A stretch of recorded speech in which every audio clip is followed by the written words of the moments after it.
We're looking for alpha in the NFC South. Let's hit the opening bell.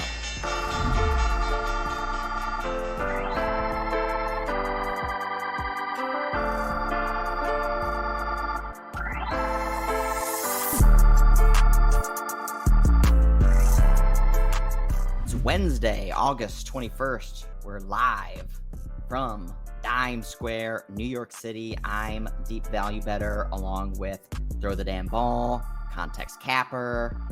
We're back. Oh, yeah. This is the favorite time of the season before you get into the grind, take a nice high-level view, throw out some takes. Some of them are going to be egregious later on. Yeah, I think we're just fucking excited for some football. I'm definitely not refreshed. I'm super excited for the season to get started, but at the same time, I actually wish we had another 3 months. I wish it was still May because there's just so much to build and there's perpetually behind schedule. But we're ready to preview at least one division. I'm thinking we'll do maybe our 4 favorite divisions. I don't think we'll do every single division, simply for the fact that in the next 10 days or so, people are already going to be previewing week 1 of the NFL season. So we'll probably do another 2, maybe 3, we'll see, but certainly not all 8. But let's jump in and set the stage for how the broader market is evaluating these teams, pricing this division as one of the worst in football. We see on the screen the consensus analyst preseason rankings. We took a poll across 22 different industry analysts, looked at their preseason rankings, and aggregated them to get a sense of market expectations. And we can see that the best team in the division is expected to be the Atlanta Falcons, and they're still middle of the road, ranked at 16th. And that also has the widest range of distribution. So we can see from a volatility perspective, it's plus or minus 3.5 spots from that 16th. So the most disagreement from analysts is on the Falcons. The least amount of disagreement, the most consensus is on the Panthers, and that the Panthers are the worst in the NFL. And that's consistent across spreads, across futures, across a lot of different proxies. This is a consensus opinion across the board, which I think actually presents a little bit of opportunity. The Bucs and the Saints right there around a bottom 10 teams as well. Even though we know that the Bucs outperformed quite meaningfully last year, there is a lot of skepticism as we go into 2024. Yeah, this is an extremely uncertain division. I don't think we know any of these teams are good. I think the Saints are probably the most known quantity. This is a pretty similar roster to what's been there for a couple of years. They've got a lot of content. Clint Kubiak, the new offensive coordinator, which I guess if he can inject some of that San Francisco magic, that can work. But they are a team that got pretty unlucky in the results department, even though the fundamentals were basically the same as the Falcons of last season. But there's a lot of uncertainty here, and I like the Panthers a lot, I think, relative to expectation. Generally, when there is some consensus around what is naturally an uncertain position in terms of a quarterback going from year 1 to year 2, they do develop. That is not usually projected accurately, and I think there is asymmetric upside from Bryce Young and the Panthers, where if he is what he was last year, the market's already priced appropriately. If he is something better, which let's not pretend the situation around him didn't get better. There is a chance that Dave Canales is the reason that Geno Smith was really good in stats. There's a chance that last year, by the way, Baker Mayfield was the worst quarterback in the NFL. All of a sudden, we're talking about him as a mid-level quarterback, as this was known and obvious. And sure, Bryce Young was a disaster. Is it possible that Dave Canales is a great offensive mind? Absolutely. Is Deontay Johnson a great receiver in terms of his ability to separate? Also, yes.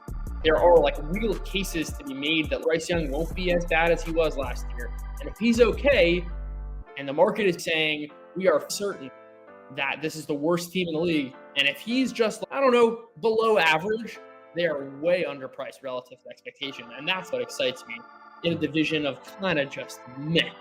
That's also what I like about this division is expectations are just so low that there's a lot of room to the upside. The fact that there is uniform agreement that the Panthers are the worst team in the NFL and Bryce Young is the worst quarterback in the NFL, certainly the worst starting quarterback. But one of the things I just wanted to bring to the attention is seeing some data from the Panthers last season that gave some promise going into 2024. See on the screen here, NFL one possession wins and losses in 2023 with the teams from the NFC South highlighted to bring some emphasis of those teams of focus today. But we can see the Panthers, 6 losses in one possession games, only 2 wins. That's not the market perception, that they were not a good team. Yeah, they were just getting crushed and blown out left and right. Now, they weren't scoring necessarily a lot of points. There were games that stuck out, as we'll get to it in a bit, but where Bryce did show flashes at times, and that's what you potentially want to capitalize on. If we didn't see that ever, not in any game, then I could potentially be a little bit more suspicious, but I saw enough to say that there's still runway for this quarterback to develop in this league, where everyone's essentially written him off at this point. You know, if in fact he is as bad as he was last year, you're talking about probably top 3 biggest busts of all time. Was the market that wrong about Bryce Young coming in? We've seen quarterbacks before that maybe are mid or even a little better than mid have terrible first years. Even the great quarterbacks had bad first years. And based on the situation, to Judah's point, it's more probable that it was just a complete disaster year one. Everything's going to be a little more comfortable for everybody in the building, and see what we get from Bryce, I think, through the start of the season. I just want to narrow this point, because I think it's also a very helpful frame for the discussion generally. It is not that necessarily we should throw out the sample. It's very valuable data. We haven't actually seen a quarterback as bad as Bryce Young come back before. It's just a matter of where's the asymmetry relative to markets lead us, right? It's all about what is currently priced, and then given that certainty that's priced in, is that legitimate? And do we have reasons to say that, no, actually that sample is not the most relevant one? We can point to some other curve, but it's all about relative to the context where the asymmetry lies. And I think that's like an important frame to keep in mind in this entire discussion. Love that. Yeah, good point. And what I like is, again, there's a lot of change on this team. So that just increases the variance and gives you more opportunity to potentially be right on a skew to the upside. The other thing I want to point out too is, yes, everyone knows that the Panthers were bad last year, but a lot of people lost a lot of money betting on the Panthers. And I think there's a little bit of butthurt there. They came in with the expectation for about 7.5 wins. When it comes from an ATS perspective, the worst team in the league when it comes to a week by week spread betting perspective as well, even as expectations were downgraded, continued to not covered at less than a 30% rate over the course of the season, right along with the Falcons, one of the worst ATS teams in the league. But again, some upside. We're looking at blown leads and comebacks over the course of the season. I feel like the expectation is that the Panthers weren't leading in any games, that they just were not a competitive team. They went 2-14. They just got doors blown off week in and week out. They led in 7 games, but from a consensus preseason analyst rankings perspective, census worst team in the league. From a futures perspective, the expectation is 5.5 wins, about 2 wins short of where we were, again, a season ago. VIG adjusted, it's about 5.7. That's a pretty big swing the last couple months. The VIG was priced to the downside in the past, now priced back into the upside. So there has been a bit of dip buying on the Panthers.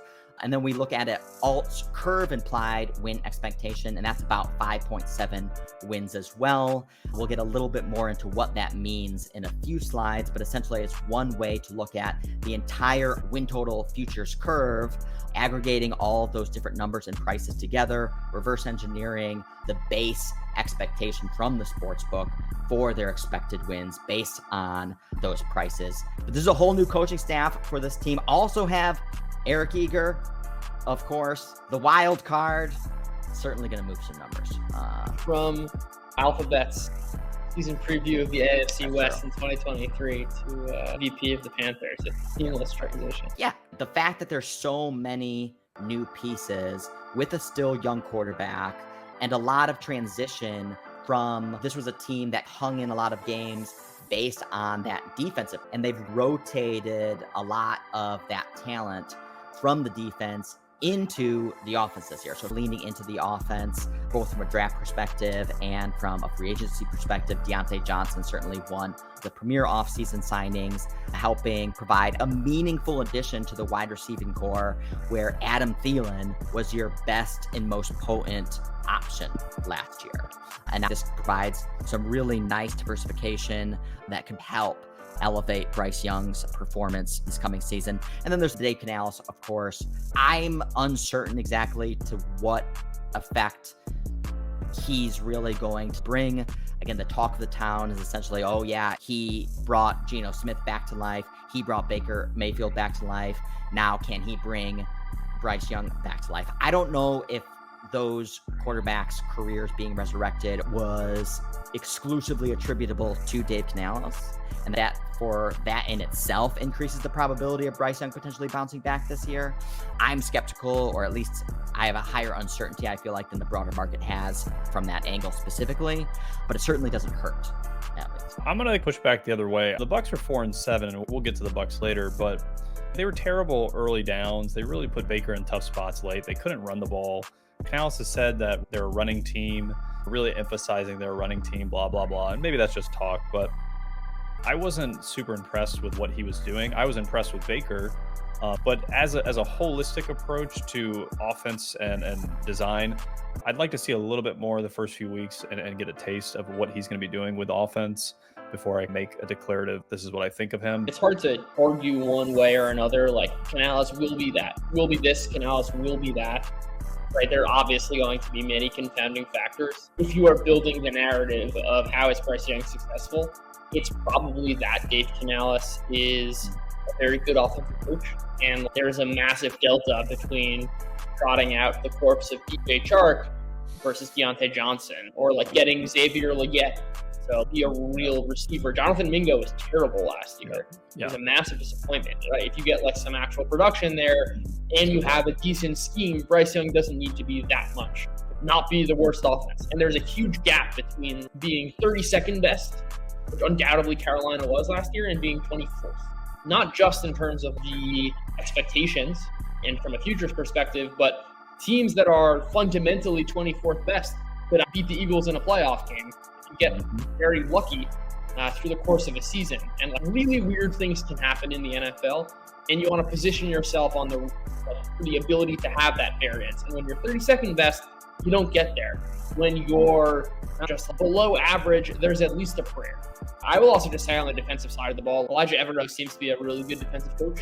He's gotten a bunch of head coaching interviews. It's a team that way outperformed on the defensive side, and I think the kind of classic narrative right now surrounding Panthers is like, oh, they lost Brian Burns. I think Brian Burns is probably a pretty overrated edge player to begin with. He's middle of the pack in most efficiency metrics, and I would not overlook J.C. Horn coming back, who, while he has not stayed healthy, when he has been, has some of the best metrics in terms of his ability to prevent separation. I think he was like 4th in that category last year, and then his on-ball grade as well has been terrific. And that's a rare 1-2 combo to have in a corner, and I think interestingly enough, he's been able to sustain it actually every year, which is really only true of him, Sauce Gardner, and Pat Surtain in terms of their consistency, which is an interesting kind of building block, especially if you want to look at it from a fantasy or even like early week SGPs of this potentially being a unit that wide receiver 2s and secondary players are ripe to take advantage of. But I think this defense should be fine.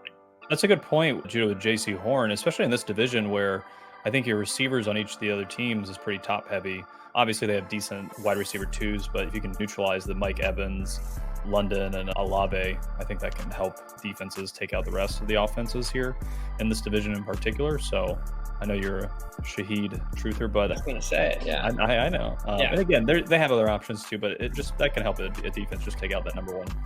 And just looking at this team from a kind of broad perspective, there are some weak links everywhere. They don't have anyone that can rush the passer.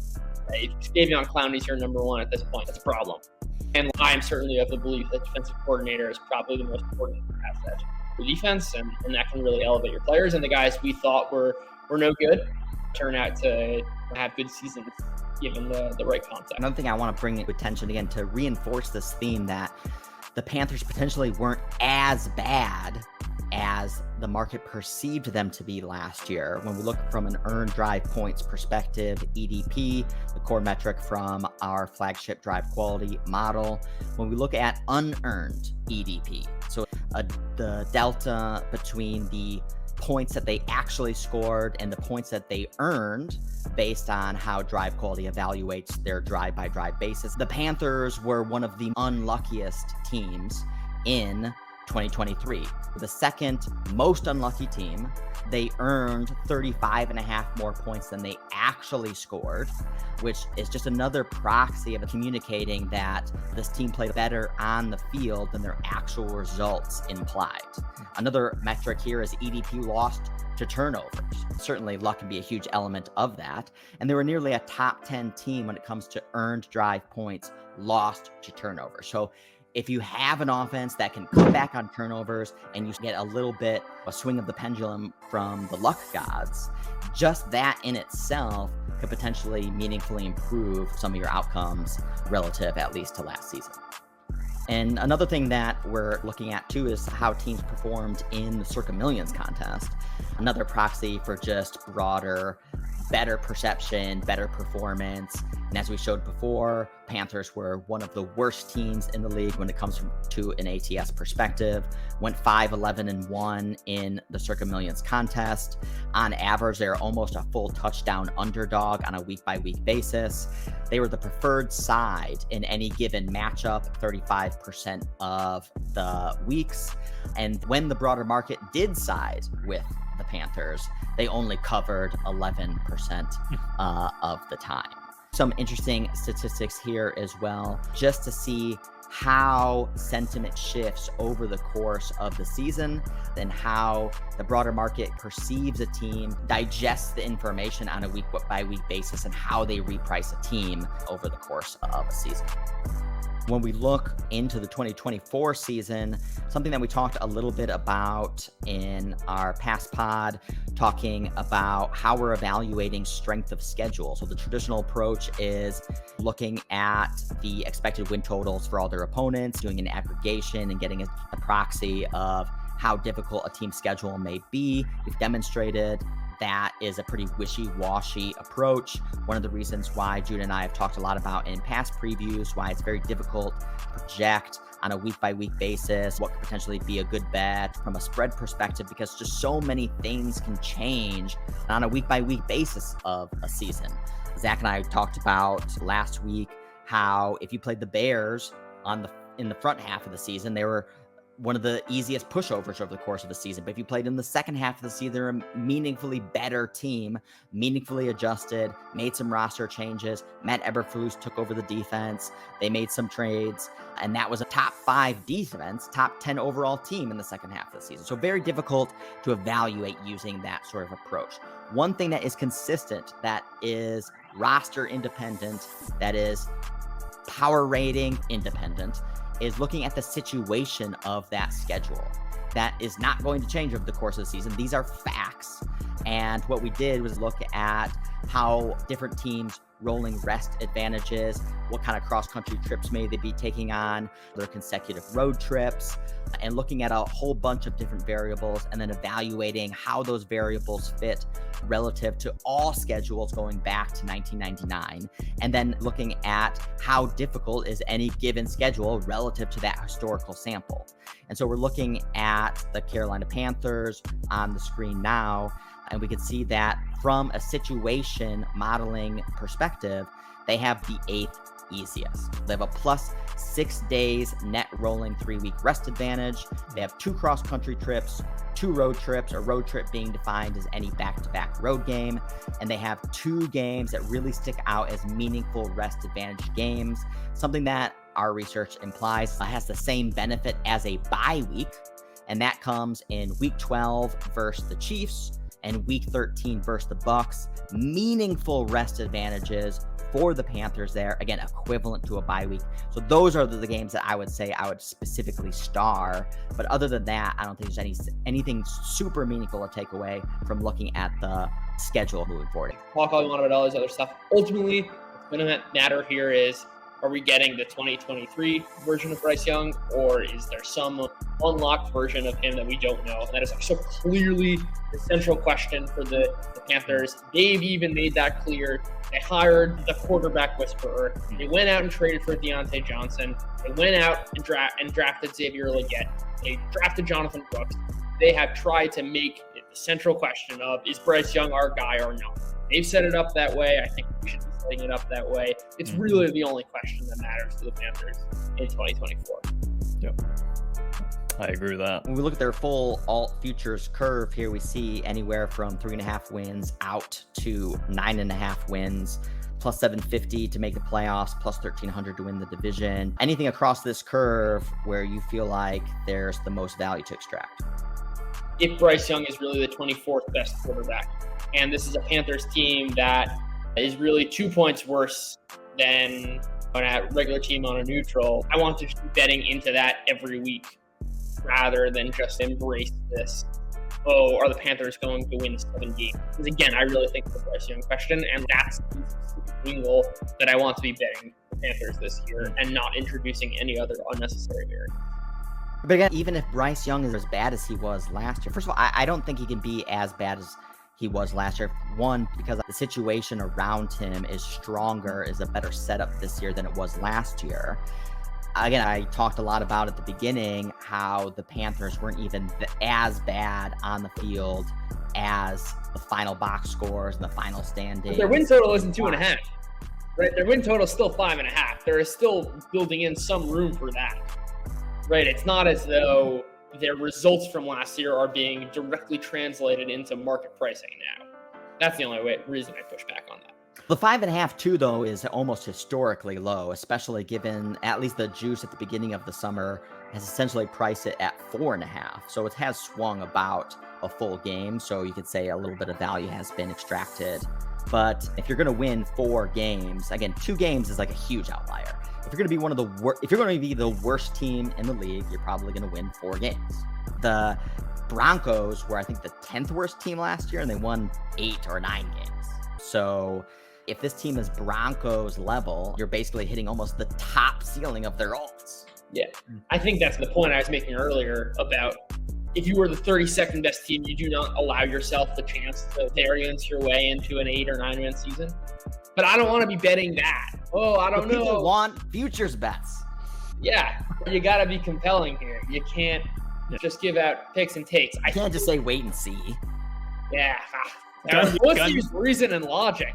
Gun to your head, Judah. Come on. The people want bets, man. Give it to them. What's your bet, Zach? What's your bet, Zach?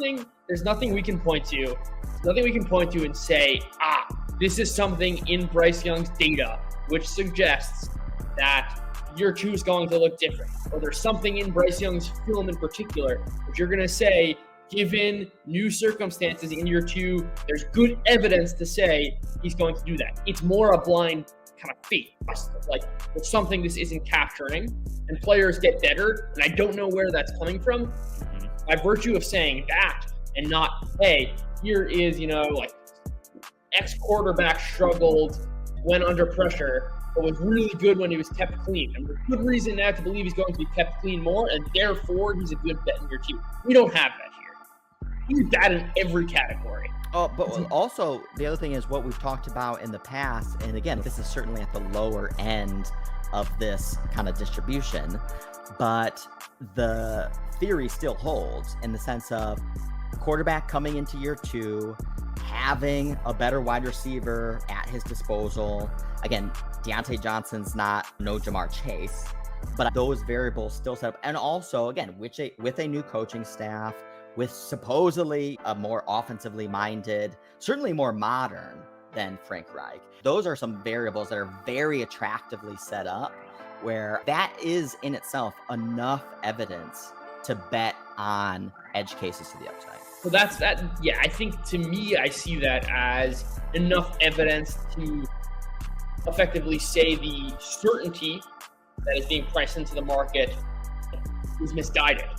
But it is not enough to trigger a bet of saying, no, I actually think the market has this wrong, not the market is wrong on its uncertainty. And I think there's a distinction there. And that's what There's some difference in whether or not I want to place a futures bet, as opposed to just, I think the general direction of where the market's at is wrong. Because I can't confidently say, like, I know it's not to go this way. It's just that I'm confident that they're confident. Can Bryce Young win comeback player of the year because he was so awful? I thought they adjusted the language on how that award is won, and you can't come back from sucking. It would be, and that might actually be the best But bet. you should, because that is a good comeback. Because also sometimes you sucking, I feel like Bryce Young would actually be a great example of a true comeback player because so many variables around him changed. He performed bad last year. It was his rookie year. It wasn't a great setup. Bad offensive line. Again, like your best wide receivers, Adam Thielen. Boomer coach. Just wasn't set up for success. Certainly more favorably set up for success this year. And even though he wasn't injured or anything like that, I feel like he is certainly eligible for being, even if not for the award, certainly for all practical purposes, being a comeback player of the year. It also would be shocking because I think to Judah's point earlier is it would be almost unprecedented because of just how bad he was last year to have that kind of transformation.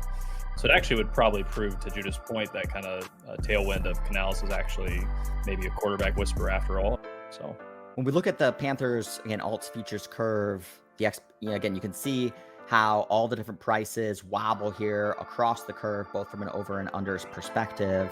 You can see the fattest spread is between 6 and 8 from an unders perspective. So this linear model saying, here's what the odds should be for these prices, and here's what they actually are. And there's just a huge fat tax to bet Panthers under 6, under 7, under 8, under 9.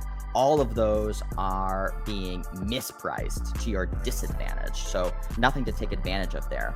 The sliver of potential advantage, again, if you buy into this broader concept, is betting the Panthers over right around 6.5, 7.5 alts is where the most value would be. Yeah. And that's plus 172, 6.5, plus 270, 7.5. So if we're forced to make a bet here, all right, to provide just for pure entertainment purposes, what's your bet? What's your bet, Zach? I'll let you since he's very... I'm going to just go where the perceived value seems to be, which would be the over 7. I don't think they're really going to get there. So I'm fine taking the over 6.5. Because again, I think this is a very weak division generally. I think the Bucs overperformed wildly last year down the stretch. I think Saints might be a little better. So to me, to Judah's point earlier, it's basically an open division. We don't really know how good or bad any of these teams really are. Can Panthers win 3-4 division games? Then you're 2-3 games away from being right there. I think 6.5. I'm fine taking the over. I absolutely despise making a futures bet here. I would take the division. And you could probably launch out a better number, honestly. Absolutely made me pick something. It's that. I'm selling the rest of the teams. This gets into basically the Bucs scenario of last year. I think fundamentally the 24th best team in the league, but just lucked their way into a division. So let's talk about the Saints. Again, expectations 7.5 wins, big adjusted 7.8 wins, juiced a bit to the upside. Alts curve implied right at that 7.8 as well. Dennis Allen returns as head coach, got new OC, Clint Kubiak. Don't know if that necessarily brings any sort of pizzazz or explosiveness to this offense. I feel like there's some meaningful downside to the Saints. Hate this roster. I know you loved the Saints last year, Judah. I thought last season we had decent quarterback, and again, this was also definitely division specific. When the Falcons had Ritter, the Panthers did not particularly look like a good team, and neither did the Bucs. But it was almost like the stability they offered, you can kind of make for the Falcons this year. I see those two in very similar lights, albeit I think the Falcons play a better situation. All that is to say, this was a defense that had plenty of talent, but was very old. You got guys like Cam Jordan, Tyrann Mathieu, Marshawn Lattimore, and it was almost like, can these guys keep it together one more year in a division that seems too bad? And it's just like all of the cases are just a little bit worse because these guys are a year older. They had some attrition on the defensive side of the ball. I love Rashid Shaheed. I love Chris Olave. His offensive line is an absolute disaster. Trevor Penning has been horrible. Starting a rookie at left tackle. They're weak links up the wazoo here. Derek Carr is not anyone's idea of a quarterback who's going to elevate people around him. Dennis Allen is just don't know how he still has a job.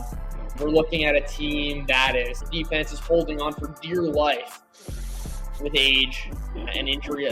Yeah. I think the only upside case you can make is Clint Kubiak is coming from the Niners. It's almost like the Sean McVay phenomenon of, oh, this guy breathed on Sean McVay. Let me try and hire him and see magic. Maybe he's the next guy. And like, it's possible. Sure, definitely possible.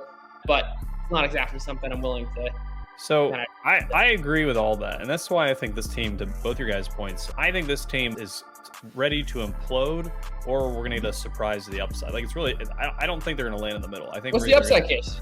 I'll give you. I think Clint Kubiak gives this offense like where they ended last year, which was using a Taysom Hill in the red zone, and they basically went from bottom 5 offense in the red zone to top 10 the last 7 weeks or so. And so they're going to realize that Derek Carr is like the worst quarterback in NFL history in the red zone, and that their best bet in short yardage and specific packages is to protect him, bring Taysom Hill in, do the gimmick stuff a little bit here and there, and just play that style of game. Now, to your point, the defense obviously is like a year older. They have holes everywhere. But again, the division's so weak. They're the same team with a little bit of a better offensive coordinator. To me, I lean towards the upside. So you still haven't gotten into what's the upside. You told me about red zone. Yeah, just improving their red zone offense a little bit, I think, especially in this division. That could be enough to pick up 2 or 3 wins, going from a 7-win team to 10-win team. It's not a huge upside, but it's better than, I think, where their total is right now at 7.5.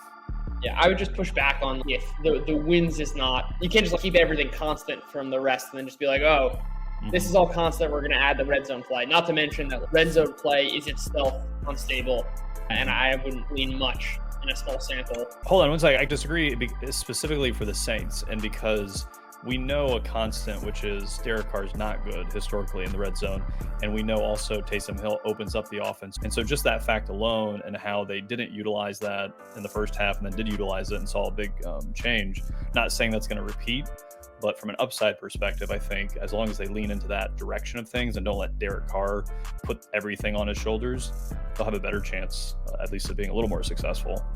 I just want to push on this point of that's a very narrow part of the game, though. Right? If your ability to improve in the red zone, how are you getting there? How is this offense? How's this offense performing? Your boys, Olave, Shaheed. I don't see any upside here. I can't. It's honestly, if the best you can give me is that Taysom Hill is going to improve their red zone play, I think it tells you all you need to know. It's not good, but it's a weak division. It's a weak division, and they did have one of the realized easiest schedules last year, and still couldn't go over their win total. According to unearned EDP, we're one of the luckiest teams last year. Also lucky from an EDP loss to turnovers perspective. So what that's telling you is when they did turn the ball over, they didn't even earn a lot of points when they did so, turned over the ball more so when it was more advantageous to them. The 8th ranked defense certainly was helping up a lot of them from an EDP perspective, allowing 1.6 points per drive. Even with Chris Olave and Rashid Shaheed, and again, there was some injuries, but the 23rd most explosive team from an explosive drive rate perspective. So getting a 20-yard play on a drive only 26% of the time. And certainly having those weapons at your disposal, not taking advantage of them. And I'm not of the belief that Clint Kubiak is going to meaningfully improve that, unless we see Spencer Rattler this year. I really like Spencer Rattler. Again, he's a huge wild card. I feel like the distributions on him are like super wide, but he's got that skew to the potential upside that I feel like is super attractive, especially with these weapons. Even last year, everyone was clamoring to get some Jameis Winston just to be able to take the top off some of the defenses and really unlock some of the potential of this offense. Because Derek Carr just is not doing it. He's a manager. Also, Spencer Rattler is a gambler. Again, like Jameis Winston, but I think smarter than Jameis Winston, which obviously is not a very high threshold. But I think it would be super fun and exciting to see Spencer Rattler, especially if this team just sucks right off the bat. Dennis Allen is the favorite to be the first head coach fired. How can you be priced at 7.5 wins, skewed to the upside, more so towards 8, when your coach is expected to be the most likely coach fired? How do you get fired unless you're literally imploding in the beginning of the season? Yeah. So I think at least that sets up nicely, potentially see some fun single game performances here. Again, if we start to get some roster turnover here and Spencer Rattler get some airtime, I think that could be fun to see. I think your bringing up of Spencer Rattler's airtime is a very compelling point for why I like the Saints to score the fewest points in the NFL at 40-1, which is I can see this as a team that completely, they've been like in cap hell for the last 10 years of just like kicking the can down the road. It's coming to roost. And I can see this is an offense which certainly is going to try and run the ball a lot, play a very slow style of offense. And if Carr's bad early, they have every incentive to pull the plug and go to Rattler. And I see that as... I don't know if they have every incentive because they've already paying him so much money. Yeah, a little bit of Russell Wilson effect. Derek Carr. You can get out of that contract. You also are like not going to be... If you are stuck in this spot of we've now entered year 3 here, he's got nothing. They drafted Rattler for a reason. I don't think it happens unless Dennis Allen gets fired. That's what I'm saying. What's the Saints start 0-4? Okay. They clean house. The offensive line's an absolute train wreck. You've got a quarterback in Spencer Rattler, who, by the way, I'm not even sure is going to be the second quarterback. He's like battling it out right now. He takes a ton of sacks. He's like right up there in the Justin Fields pressure to sack rate. Not exactly a category you want to be in. Now, you can overcome that.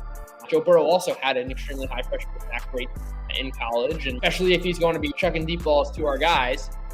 But if the offensive line's a disaster, Spencer Rattler is not exactly, he's still a late round pick. If he's bad, and there's like really very little talent around him on an already attached to a slow offense, I can just see the rails falling off for this team. They're throwing out an overmatched rookie because why not? I see a massive left tail here. I don't think there's a case to be made for the right tail.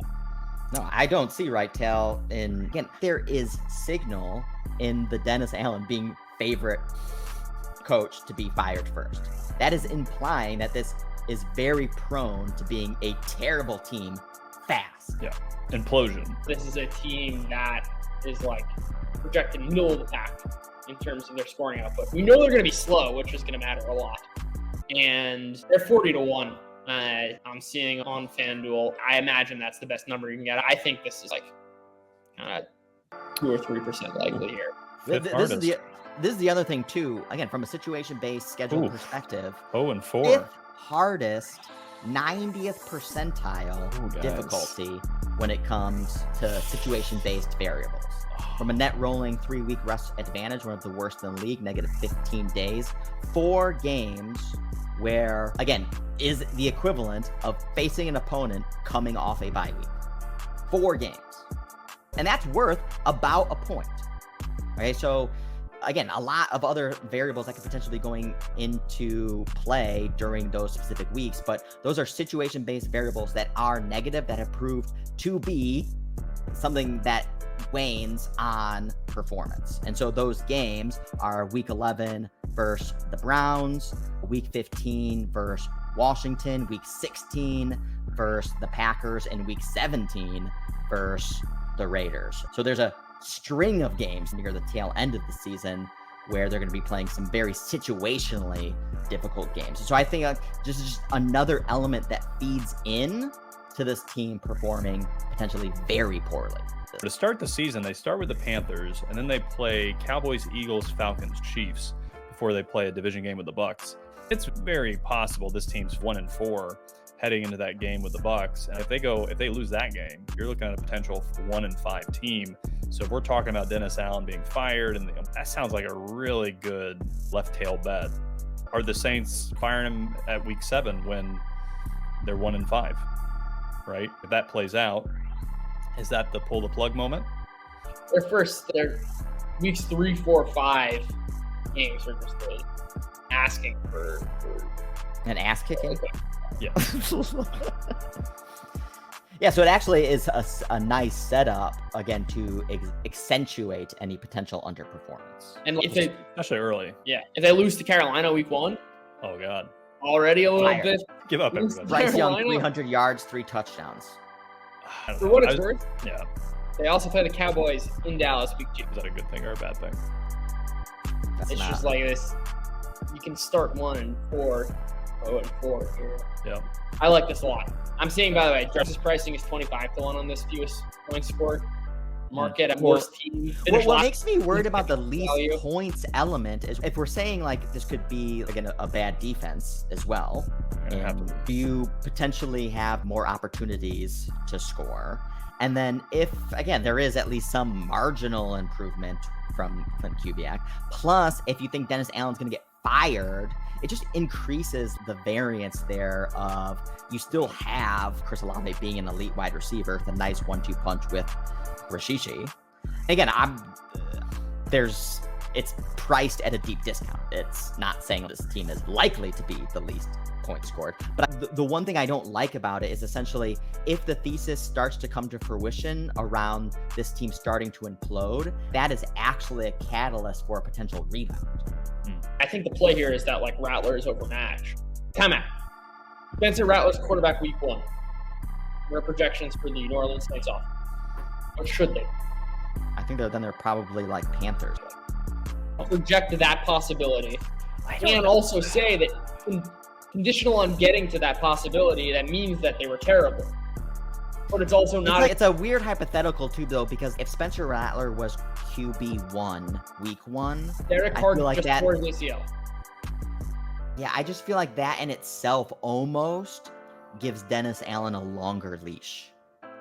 Well, Whatever. I don't think Dennis Allen's presence is like so determinative here. yeah. So, I mean, if we had to book a bet on the Saints, I'm going to take the first head coach to be fired. That's my. What's the price? What was it? Is that favorite? So it's probably what, like 6-1? Something like that? So you just like it no matter what the price. It's theoretical betting, right? Plus 300. Oh, no, never mind. Sorry. It's a little too. Oh, I thought you I mean, were. that is insane. That's almost it's almost a slam dunk. For sure, he's going to be fired.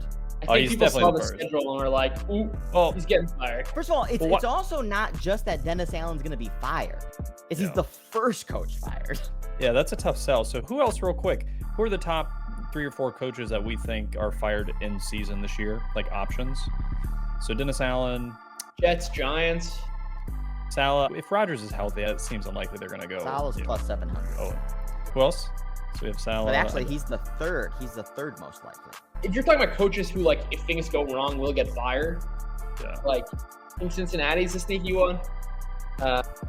No. Jacksonville. Even if they went 0-7, I don't think it would have to. That. Yeah, I don't think they would do it. Not in season. Jacksonville's an interesting one. Oh, I don't see him in the top 10, and he should be like number 2. Yeah. Really? You think I think Peterson would- Jacksonville's a good one. Yes, Peterson is. No, but You're I'm still but until hold on, 2 years hold on. ago, bro. But contextualizing that. There's some from last year too. hold Yeah, on. true. But what happened with Urban Meyer, I feel like they're less likely to jump the gun on Peterson, like at least in season, because they have a recent comparison to be like that was awful. They As long also as have it's the not rest that. of the league. Yeah, but I don't think they do it in season. What is the benefit really? Why? If their coach is bad and they're like, hey, we got to Yeah, get this but- guy No, out. in fact, if I was the Jags, I would actually be very prone to firing because you can't just let Trevor Lawrence career and rookie How contract. good is? You can't just waste games, waste seasons. Yeah, but again, I'm telling you that Urban Meyer experience, I think, left a taste in the man. mouth. I'm just saying for the odds team. on Peterson, That's just actually Peterson being Is first. there any coach evidence fired. for that? I'm just saying psychologically. It's just like if you have a bad relationship, the next relationship you have might actually appear to be better than it is just because of that previous one. These are humans, I'm not sure. and I actually mean, don't even know. and they and though they I just don't know what underperform. you're saying right now. No, I'm saying as far as likelihood to be fired in season. I mean, we're saying what Jags would have to lose the first 5 in a row to be that they would can them. I don't even know if they would. I think if they start 0-3, they fire him. No, it's not 0-3. Maybe You 0-5. cannot waste Trevor Lawrence. They were a disaster last year. They were won. 8-3. They should have I been. feel like there's already so many bonehead coaching mistakes that are directly attributable to his decision making. But I'm saying it doesn't mean that the ownership's gonna see it that way. That's all I'm saying. I agree. We have evidence of them firing a coach mid-season. There are certain teams that do not fire their coach mid-season. The Jaguars are not one of them. I think that's the only evidence. I just wonder if Urban was so bad that they give Peterson a longer leash. That's it. But these are just vibes. Hey, we vibe, baby. That's how we do it. Context Capper does have good gut feels, I'll have to say. That's why they hate me. That's Mike McCarthy, by the way, is the second favorite. Oh, yeah. To me, that's a little more palatable if Cowboys, for some reason, shit the bed. All right, to close the door on the Saints, we look at the all futures curves, and there's really no value anywhere to be found. So there's a fat tax on betting Saints unders, under 8.5, under 9.5, under 10.5, all being overly taxed. And then just fair odds on betting Saints over. So maybe a sliver of value on 8.5. Again, just from a fair pricing perspective, not from a handicapping perspective. So again, if we're forcing the hand for entertainment purposes, what are we taking? I think I'll take shit. All right, we got 5.5 all the way out to an 11.5 curve. I'm taking under 5.5. I illustrated the case. I think the wheels can come off very quickly, and then they can very quickly enter a rebuild. And if the Spencer Rattler or whomever is their backup quarterback was starting week 1, their win total will be 5.5. Yeah. And there are other circumstances in which Spencer Rattler is not the quarterback. The wheels don't fall off, and they still hit 5.5. Yeah. It's just a bad defense. An offense with a completely mediocre quarterback, a disastrous O-line. And by the way, a quarterback really requires a really good system to be successful. True. This is not a guy who can create on his own. He's a function of the structure around him. And if that crumbles down, this offense is bad. I see many cases really bad. Yeah, I hate that opening schedule for them, and with the favorite to be fired first, I think I'm comfortable going under 6.5. Yeah, the under 5.5 is only plus 330. Alrighty, let's go on to the Bucks. Super Bowl champions. Context Capper, the Bucks whisperer, self-proclaimed. Yeah, is it in the? But there is some evidence to that. There's some. How do you anecdotal evidence? Yeah, there's 1 year. What's up? I'm wondering how you get the vibes of the Bucks, considering they've gone through a lot of changes. Right, there's the he's birthed from Jerry Springer land. Yeah. Bestial South. Yeah, I was a little more bullish on Baker, I think, than the market last year. Again, everyone was writing him off as the worst quarterback in the NFL, which is not fair. That's not the case. The thing with the Bucks is I think last year they weren't actually that good, and they lucked into some victories and then into the playoffs and had a good game versus the Eagles, obviously, in the playoffs, who were also fading down the stretch. So I don't trust this team this year. If people are buying the Bucks, I'm okay selling them. I think their offenses might actually be slightly improved without Dave Canales. So to me, you're keying on the new OC and how he especially works on early downs, and how is Baker performing in this year 2 of the Bucks. If Baker is what he was last year, as far as just confidence, consistency, I think the Bucks could be a mid-team, but I don't really see much upside beyond that. So from a drive quality EDP perspective, bottom 10 offense last year, bottom 10 defense, average explosive drive rate. And that was one of the things that really helped them last, especially on third downs, was explosive plays. But from an explosive drive rate perspective, was just middle of the road. The third most lucky team from an unearned EDP perspective, also lucky from a turnovers perspective. 29th in EDP lost to turnovers. So when they turned the ball over, it was at the most convenient time. Terrible unscripted plays. One of the worst in the league. There's a lot of hints from last year that this team meaningfully outperformed, and that if all things equal, this team is going to be worse this year. This is why I'm not in love with Dave Canales, is because last year the offense was bad, and it seemed like Baker bailed them out consistently, late on downs, big explosive plays to Mike Evans. And one thing I want to pose to you guys is, if Mike Evans didn't sign back with the Bucks and they don't have him as their number 1, though he's getting old, how would you feel about this offense going into this season, right? Regardless of the OC, I just don't see a lot of promise anywhere you look on this team. Yeah, I think this is like a classic case, and Brett, we've definitely talked about this in past, of like the taste that was left in bettors' mouths.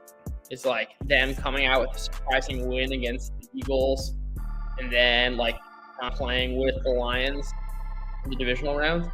Oh, it's a close game and oh, they're a good team. Like fundamentals were not there, both in terms of like their output stats and also exact your point of just like the how much third down and Baker into the deep ball to Mike Evans bailed them out. And for what it's worth, I think that the kind of run pass is a Todd Bowles function. That we saw that even with Brady. True. And less the Canals, but that's not going anywhere. And I think just like really taking a high level view and saying this team was a below average offense. Their defense that was so good 3-4 years ago is a shell of that. They really have very little talent on the back end.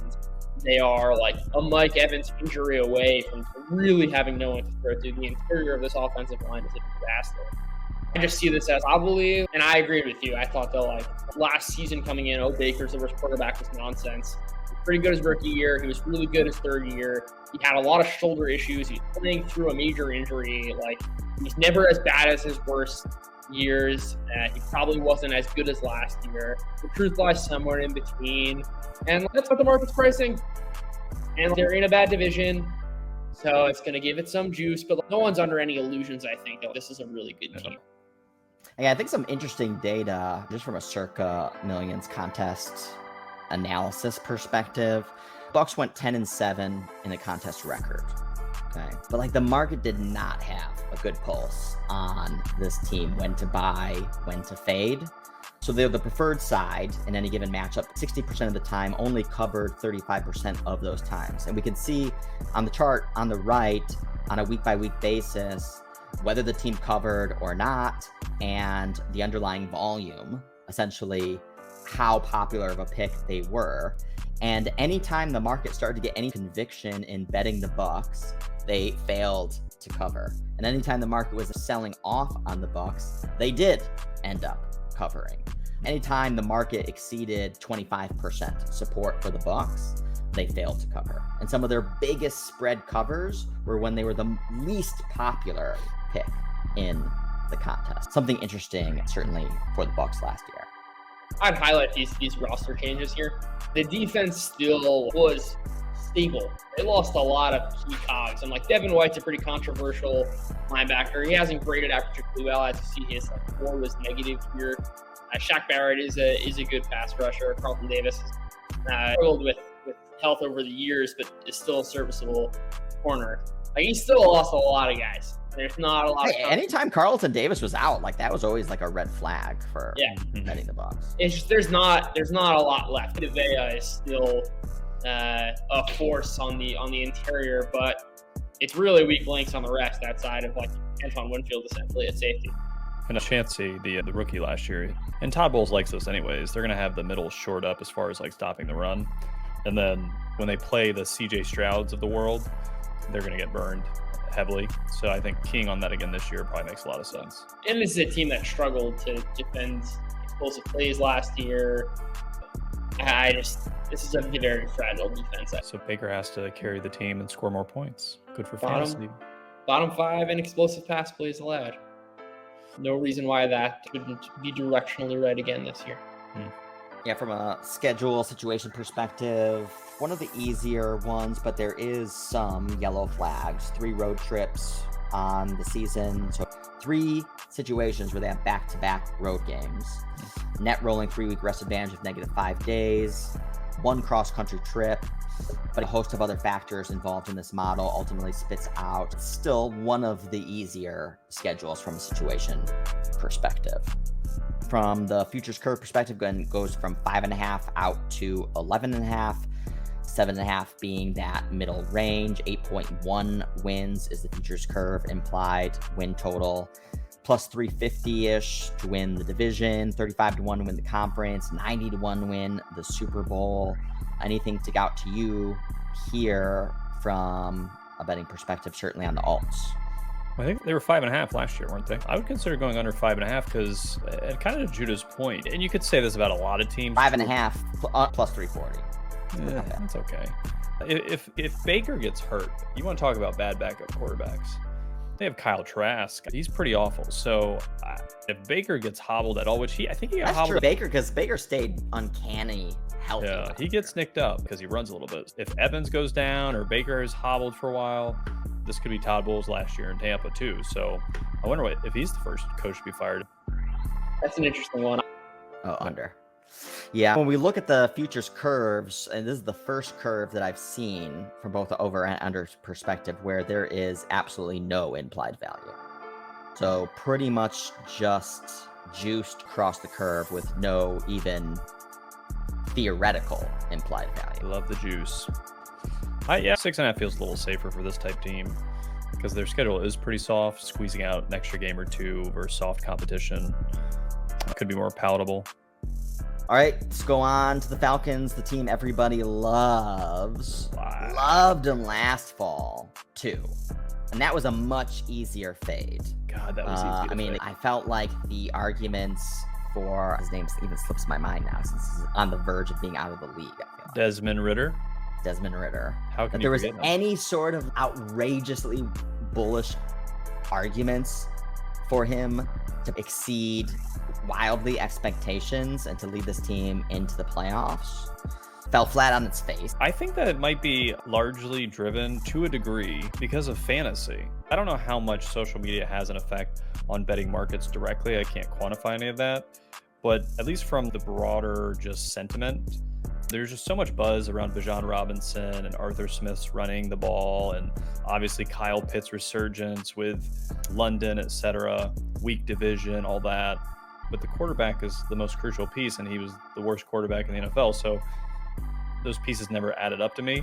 Awful. But I mean, there was even evidence to suggest that he sucked. Yeah. There was no evidence to suggest the contrary, or that anything would be meaningfully different from the past. No, in fact, Right. I feel like there is far more evidence this offseason that there is upside for a quarterback like Bryce Young as opposed to the stupid optimism for Desmond Ridder last offseason.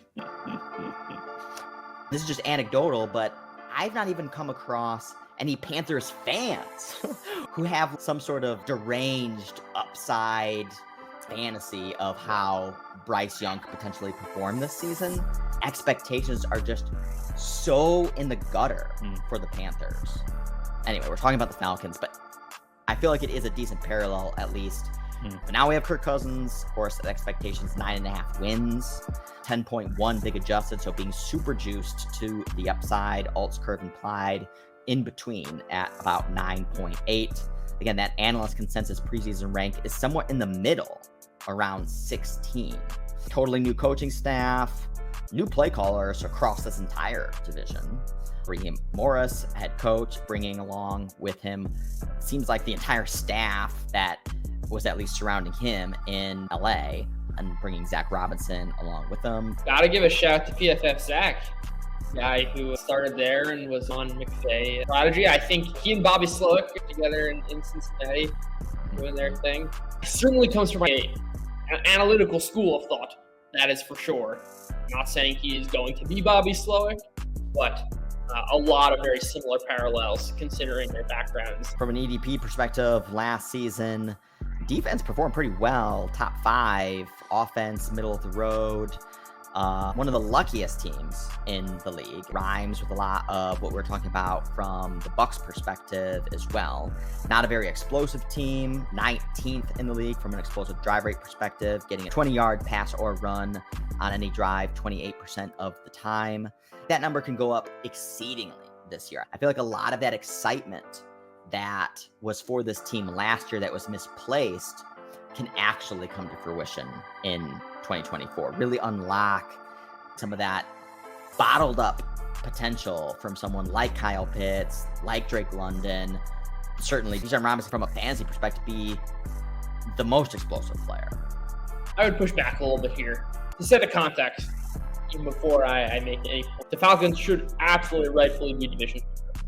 And whereas last year I thought the Saints were in a similar spot, the Saints were plus 130, the Falcons are minus 135. But I would say that there is some notion that Falcons have this awesome supporting cast. They have these great offensive weapons.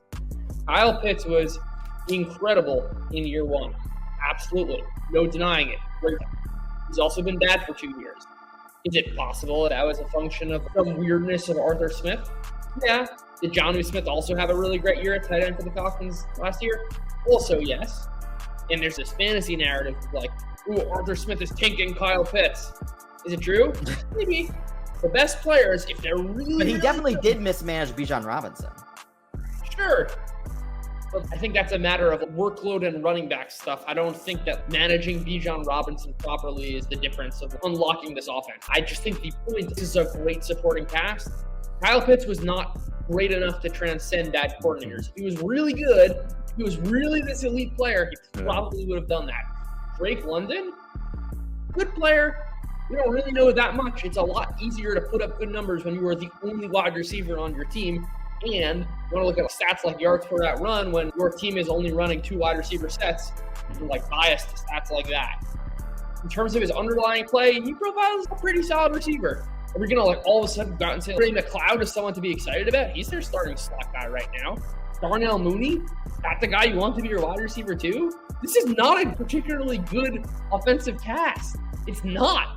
It's like not the Vikings. I don't know about Ray McLeod, but I feel like a lot of these players, they all have very high ceilings. The hint is given that it was very discernible that Arthur Smith was mismanaging utilities of Bijan Robinson, not leaning into him at the right parts of the game, and then therefore translate to what else was he mismanaging that was less obvious. And potentially you have to be more creative in how you're leveraging someone like Kyle Pitts, who is a freak athlete. He's obviously not a traditional tight end. And he can't block, he just gets pushed off the line. You can't use him in that traditional sense. And so I feel like you have to be a little bit more creative. And obviously there was terrible quarterback play. And if you get stability at that quarterback play, plus a layer of creativity, that could unlock a lot. Now, I don't think this is all at the same time. I don't think this is necessarily like an off-market view. There's other people saying this, and so there's not necessarily, I would say, a ton of value. I think that's exactly the point, is that there are a lot of ifs and a lot of things that haven't actually happened yet. I would say, because what I think there's exciting is there's high ceilings, floors, but also high floors. Okay, I agree with the high ceiling. I don't agree with the high floor. What if Kyle Pitts and Drake London were what they were in the past 2 years? What if it wasn't Arthur Smith? What happens then? All of a sudden, it's like Kirk Cousins with like... confident that it was. Again, I see...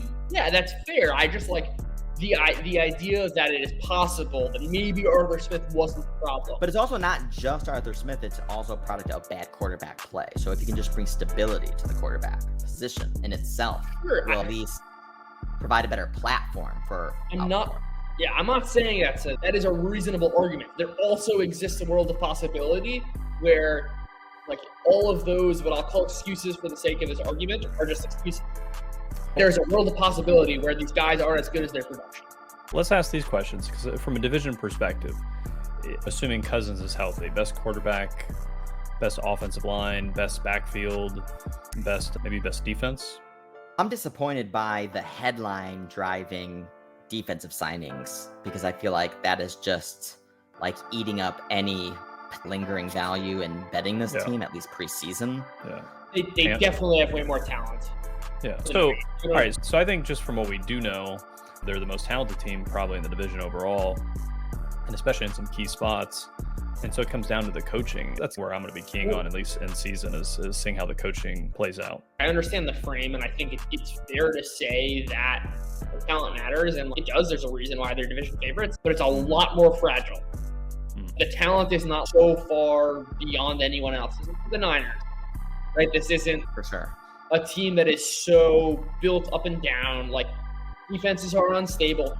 A lot of veterans on this team, a lot of guys who can fall off very quick. And like Raheem Morris did an incredible job in LA on their defensive side. He seems to be a good coach, and all signs point to them being a fine team. But like, there are a lot more fragile points on this team. Namely, their secondary weapons are atrocious, and we have no idea how good their primary weapons really are. There's a lot of guesswork being involved. Yeah, and you look at the playoffs minus 180. That's sick. Cousins says he's going to be ready for the season, but you're down and out for months after that Achilles tear. Is he just going to pick right back up where he left off, regardless? As far as I'm not like so worried about that. Like, it's an not like he Achilles. was like a mobile. It doesn't matter. You still need to plan. You still need to Yeah, that's what I mean. Just use your legs. comfortability. These are the worst possible injury you could have as an athlete, effectively. So what's like the most recent comp? You don't Yeah, have. who's torn an Achilles besides Rodgers last year? What about Penix? I always want to say penis, You but would. I knew I it was would. coming. My brain is dirty. Laporta Patti. But for Penix, I like Penix better. It's more fun. Show me the Penix. If he does have to supplant Kirk for any reason, whether injury or otherwise, do we think he can be a rookie that can step in and with these pieces put it together for a surprise upside season? You're the vibes guy. What do the vibes say? I don't know Penix that well. Just a little well. Just a little. I know Penix is a little bit. No, but because again, expectations are so skewed to the upside, like the value's been completely extracted and then some.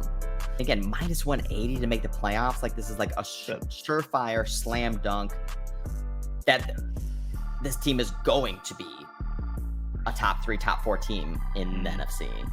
I will say though, if I feel like every single thing that Judah was talking about potential downside, I would say alts here under 5.5 plus 920. That's a big one. That's an injury. It's an injury season. But that's just one injury problem. Not an injury season. No. Start off poorly, pull a plug. Let's see what Penix is. See, 920. See that? Wait, hold on. How would they pull the curves. plug on Cousins if they start bad? Haven't they? Isn't he guaranteed like $40 million? Ooh, that fatty. What? This is like one of the fattest curves right here. Between essentially these overs being so juiced out the ass.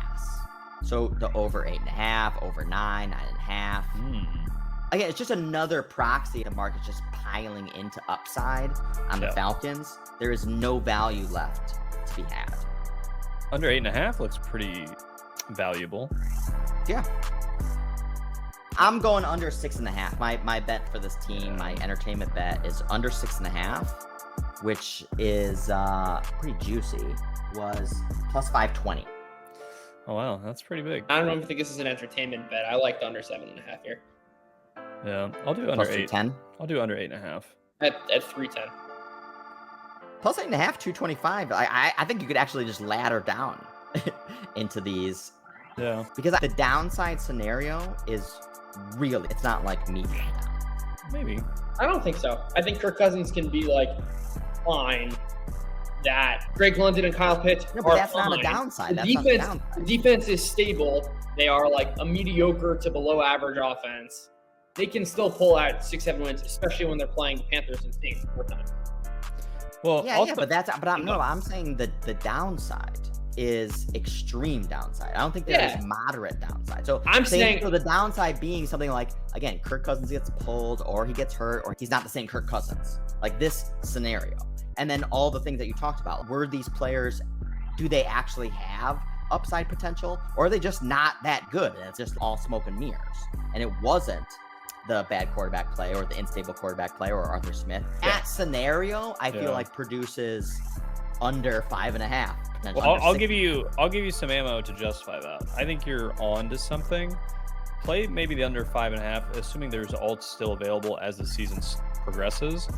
The top half of their schedule is a little tougher than the latter half, so they could very easily start 0-3 or 1-4, and then their schedule gets a lot softer.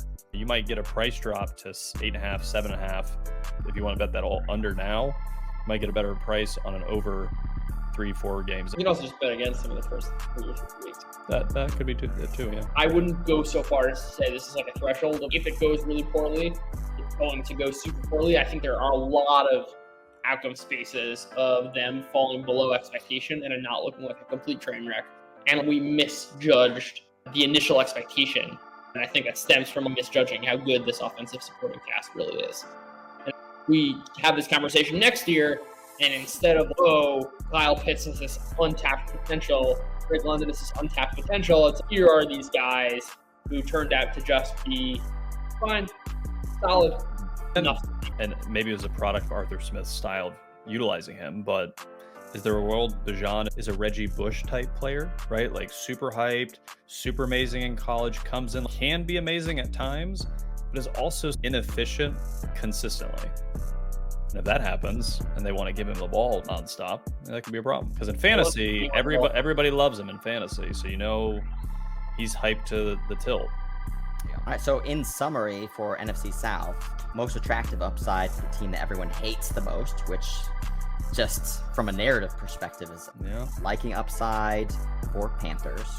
I would like to play other bets. I'll have to look into other proxies of how Bryce Young can surprise everyone, even their own fans, has completely written him off. And there's just so much change that just really provides a potential springboard for upside surprise. And just for context to that, Goff was god-awful his rookie season. He only played like the latter half. With Jeff Fisher, the offense scored 13 points. Sean McVay came in. They were the highest scoring offense the next year. There is some minor precedent in recent history where a big transformation is...